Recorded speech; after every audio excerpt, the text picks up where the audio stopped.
that you have a personal uh, vendetta against a group of people that practice their religion this way. And when we talk about the pillars of Islam, if Islam is evil, why do we practice Ramadan? And there's somebody that's listening that does not know what Ramadan is. Can you explain it? Ramadan is fasting. It is upon the Muslim to fast.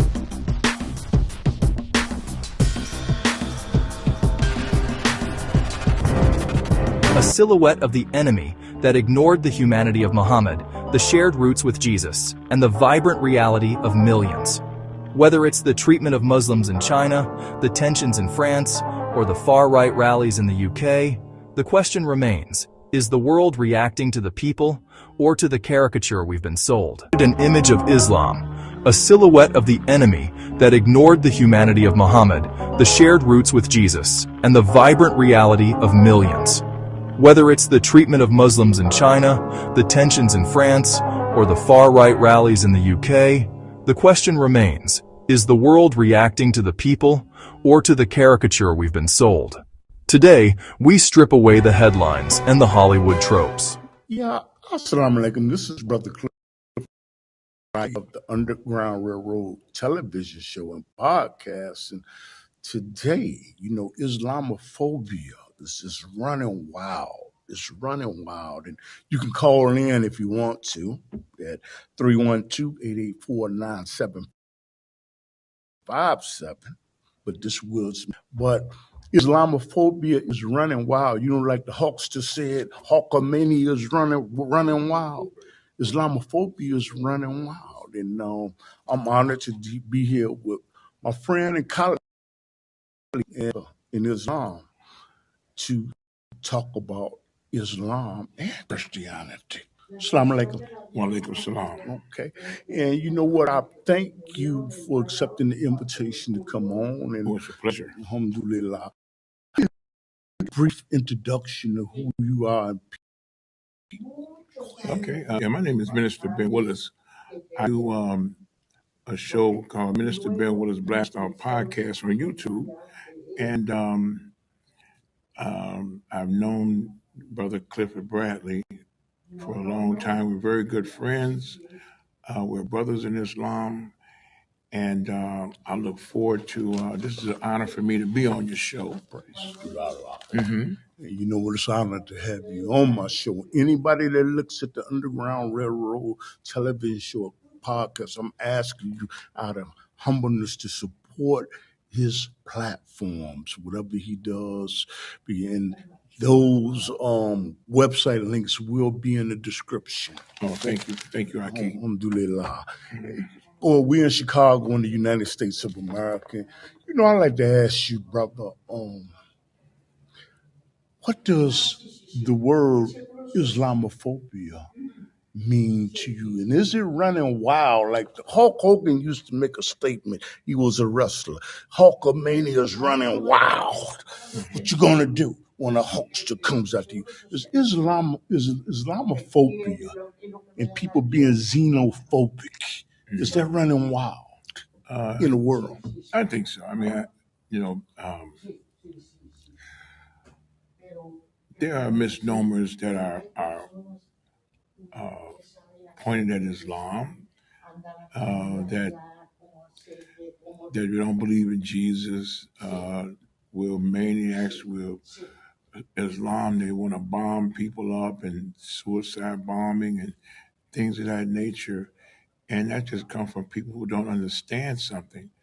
When you don't understand something, you're going to depict something that's negative, just as well as anybody else that's walking around. Just take Christianity, for instance.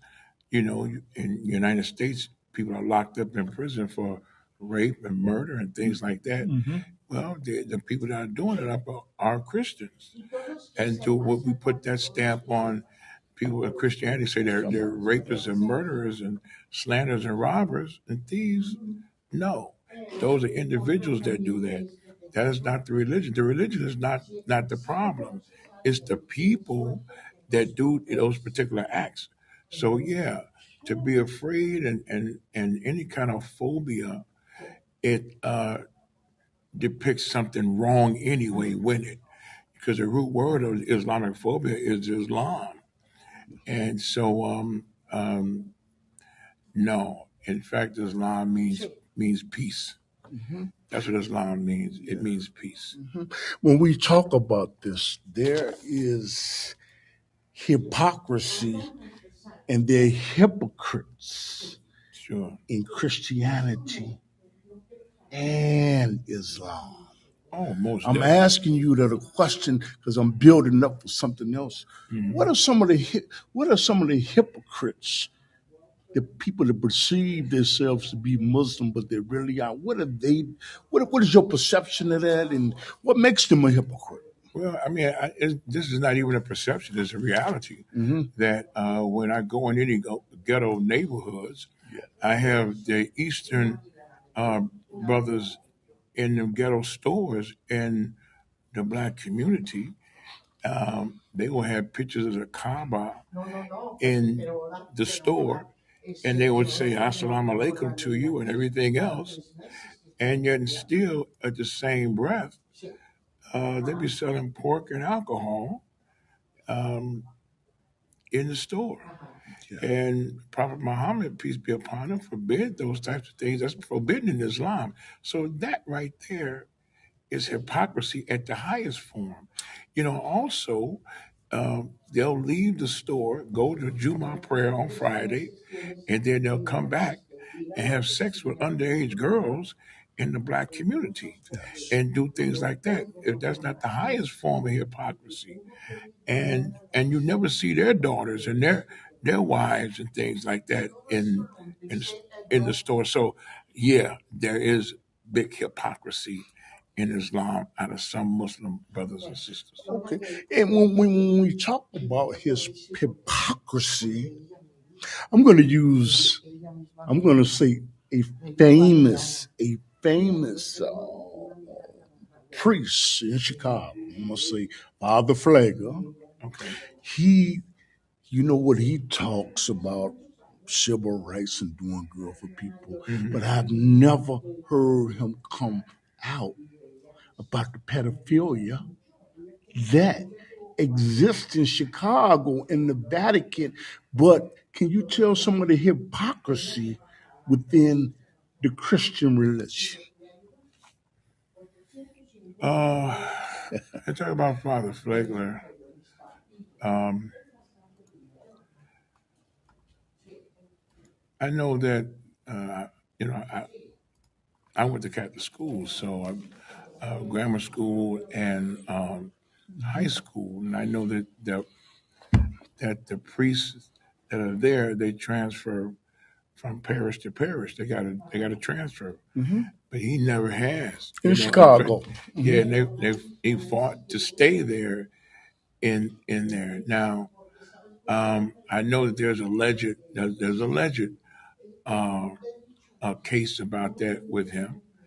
I think that they I think that they exonerated him. He wasn't found guilty of that.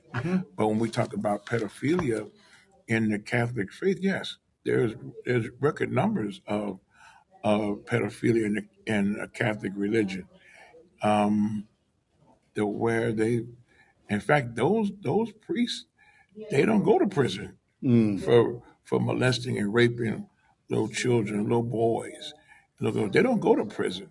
They Yes. just take them and send them to the Vatican Yes. and hide them out there. That is a fact. That's not even me talking. That's a fact that happens. So how do you look at that? Where's your trust in those types of things? So yeah, it's major hypocrisies in all the religions, in Judaism, Christianity, and in Islam. Not just talking about Father Flagger, but what are some of the other what are some of the clauses that you see in the hypocrisy? We've talked about the hypocrisy in Islam. What other hypocrisies do you see within the Judeo-Christian society? Can you expand on that? Oh yeah, well here you go. We can look at the what's called the Babylonian Talmud. The Babylonian Talmud are scriptures that the rabbis had put together, and I encourage everybody that's out there that are researchers to research the Babylonian Talmud. And in there, it talks about they give a depiction of Jesus, Yes. and that say Jesus. They don't believe in Jesus. First off, they say that Jesus is boiling in hell in his excrement, which means he's boiling in hell in his waste. That his mother Mary is a whore, and that it's okay for them to have sex with children Yes. because they are the chosen people. That's what is stated in the Babylonian Talmud, which was put together by Jewish rabbis. So, and that's not me talking. I encourage everybody to do the research because that is another thing that's factual.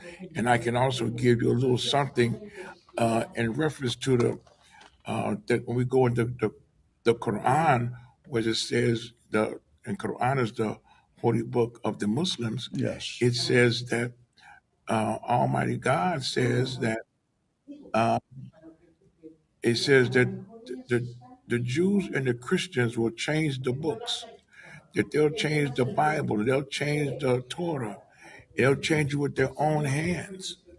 And so when it speaks like that in the Quran, it tells you that, and you see that they took parts of the Torah out and made it into the Talmud. Yes. And so it says there in the Quran that they will change it, and they did. So look at the Babylonian Talmud that's Yes. by the Jewish rabbis, and you can see just grave hypocrisy and slander. You know, when we talk about this hypocrisy, you know, what folk want to focus in on you. Mhm. What moral principles did you see within the Islamic religion that made you, I assume that you was a Christian, Yes. deviate from those teachings? And why should people examine Okay. what you're talking about? Well, I'm, of course, I come from a Christian background. My parents, my grandparents, my family, my cousins are Christian, and I've been a good guy. I believe in God and things of that nature, and I just believe in being a good person. And so, but my first introduction of looking at Muslims was seeing the brothers with the bow ties and the Nation of woman with the Islam.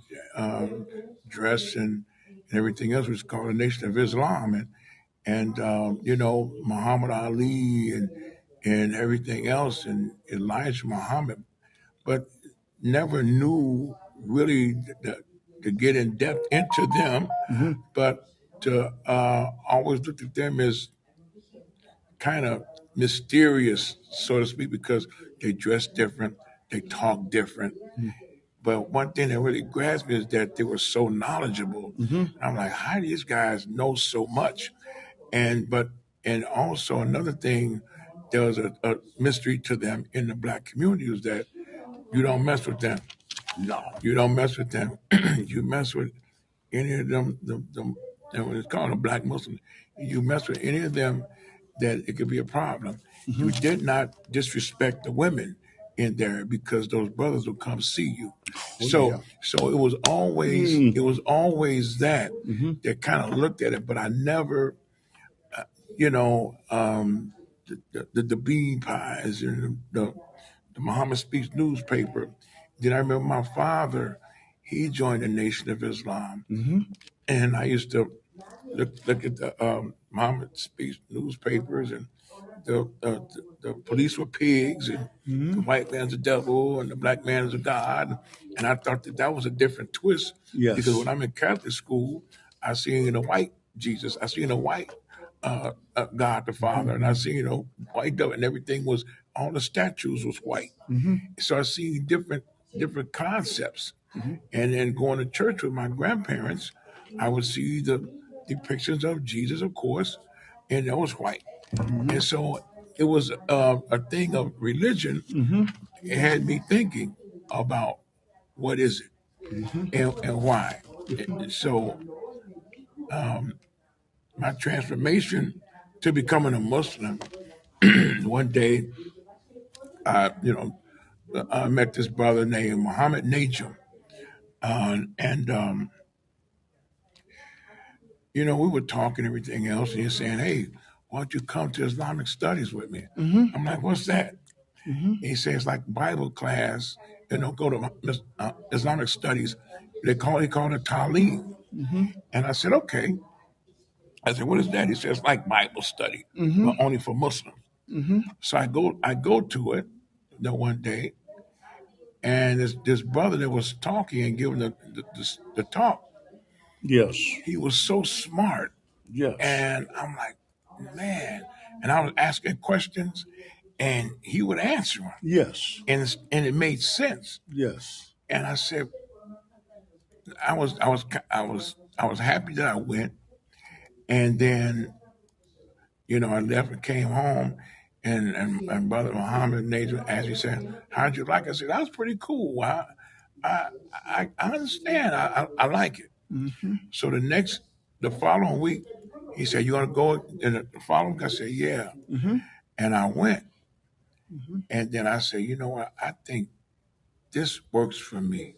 Yes. And I said, "Well, I think I'm gonna become a Muslim." Alhamdulillah. And I took my declaration, which means, my shahada, and that's like being baptized and converting to the religion. And so I became Muslim.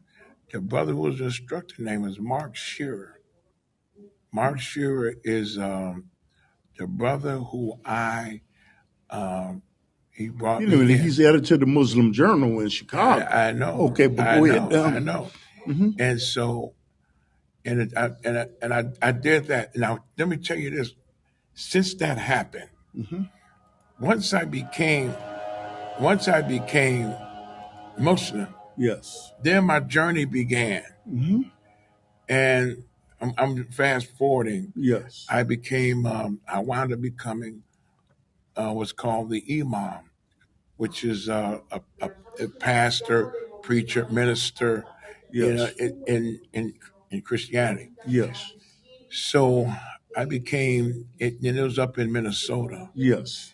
and I had a community that I ran, and so after that, I come back to Chicago, and I'm with this organization called the Flaming Crescent Society, Yes. and we were doing lectures, monthly lectures. Yes. And so I happened to see the brother. I haven't seen the brother Mark Shearer, who I took my declaration with for maybe 10, 11 years. And I looked and I'm thinking, that guy looks familiar to me. So I asked one of the brothers in the Flaming Crest, I said, "What is that brother's name there?" And they said his name is Mark. And I said, "It might be that brother." Yeah. And so anyway, we're doing a lecture with the Flaming. We're doing a lecture with the Flaming Crescent, Yes. and it's my day. I got to do a full lecture for the full hour. Yes. And I asked the brother who runs the Flaming Crescent. I asked him, I say, "Would that brother Mark be there at the lecture?" He said, "I asked him to be there because I said this is the brother that brought me into Islam, and I wanted to reacquaint myself with him." And so, yeah, the brother came to the lecture, Yes. and so I told him the story and the journey of the journey of what happened, Yes. and me and him connected. Me and him connected like that, and I said that he doesn't know how important it was, and impact he had on my life in doing that. And then what I became the imam, and I had a community, I had a ummah Yes. that I had in Minnesota. Yes. And just that point, and me and him embraced and have always been, always been indebted to him. It's good, brother. Brother Mark sure plays an integral part in me being who I am as far as Islam is concerned. But now let me say this for my Christian brothers and sisters and brothers and sisters under Judaism. I love Jesus. I love Jesus. Yes. I love Abraham. I love Moses. I can't be a Muslim without following them and loving who they are. Yes. Okay. I don't mean because I have part of Christianity in my heart. I have Judaism in my heart because of those noble prophets that I just spoke about. Hear that, Ed? So just got a friend named Ed. Hear that, Ed, out there? So Okay. So I'm not against any of that. Yes. And the biggest hypocrisy about religion is that they hate each other. They fight against each other. Christians, I don't like apostolic. I don't like Pentecostal. I don't like Jehovah's Witness. I don't like, and they're going back and forth with each other, but they still supposed to be following Jesus. You got the Zionists. You got the Zionists. The against you got the Hasidic Jews. You got all that. They're fighting against each other. You got the Muslims, the Shiite, and the Sunni. They don't like each other. They're battling against each other. So that's the major hypocrisy, that they not only do they don't like the other religions, but they don't like each other in their own religion. Yes. When we talk about the plight and the disconnect and the Islamophobia, when we look at our brothers in Palestine right now, and it has been bombed out, and Netanyahu is wanted on war crimes. Yes. He's the prime minister of Israel. What is your genuine feeling about the brothers in Palestine and them being bombed out in the United States and Israel? So they wouldn't recognize any government that was duly elected by the people, and I think Hamas was elected by the people. I mean, what are your views about what's going on in Palestine? It's a shame, really, and we don't have no Islamic. In fact, the Muslim world is very weak. It's extremely weak. You have Saudi Arabia, who the United States Embassy has set up shop there. They're in the bed with the United States, and they call the United States the house of Satan because everything goes. That's what they're called from the Muslim country, the Muslim world. And so, how can you have a strong Islamic base when you got the Muslims with themselves on the other side of the fence with other people, just like in Iran, just like Iran. You got Saudi Arabia against Iran.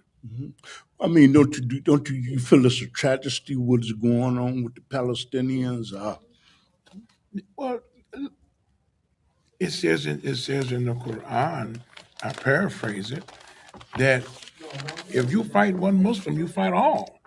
Yeah. You understand? Yes. If you get into one Muslim, you get into it all of them. Now the Quran says this. And so when we do something else, when you see the brothers hurt, the brothers and sisters hurt and getting beat up, and in fact, you on the side of the opposition, how in the world could you talk about being a Muslim if they're not together? Yeah. And they're not the same book that everybody's supposed to read and follow, they don't. Yeah, to bring about a peaceful resolution. But I'm saying it like that for a reason.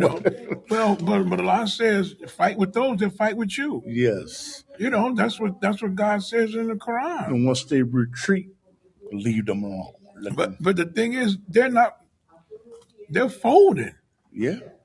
Yeah. They're folding. They're not standing. They're not standing with the rest of the ummah. When you say this is a strong statement and it's the truth, would you say that Saudi Arabia having American troops on the ground in Saudi Arabia, this is wrong? And why is it wrong and why? Saudi Arabia sold out. That's all too. They bought out. Okay. You know, they had a homosexual imam. No. He had a pink Quran. Yeah, I don't want to. Oh, well, I'm gonna say it. I'm gonna say it I because want to get we were knocked talking off about. YouTube. Yeah. Well. I'm saying it. You know, I'm saying it. He's not saying I am, but that is a fact. Yeah. That's a fact. That's not. You know, it's the biggest. Everything goes there. Yeah. Yeah. I got it. I got you know. Listen, my mouth and where I talk. That's. I know, but No, don't do I'm trying to anything. stay on YouTube. Right. Don't touch this brother's channel. You don't touch this brother's channel. But I am, go to Minister Bill Willis podcast. I'm the one that said it. But you're saying that it is unjustifiable for foreign troops to be on Saudi Arabia land. Why? Sure. Why? Sure. Why? Because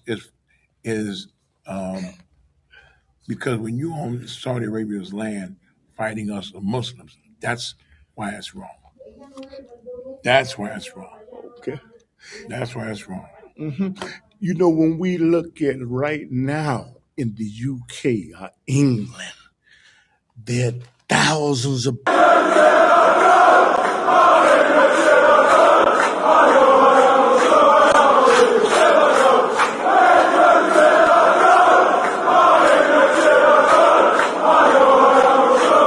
people that are protesting that they want immigrants and Muslims taken out of their society.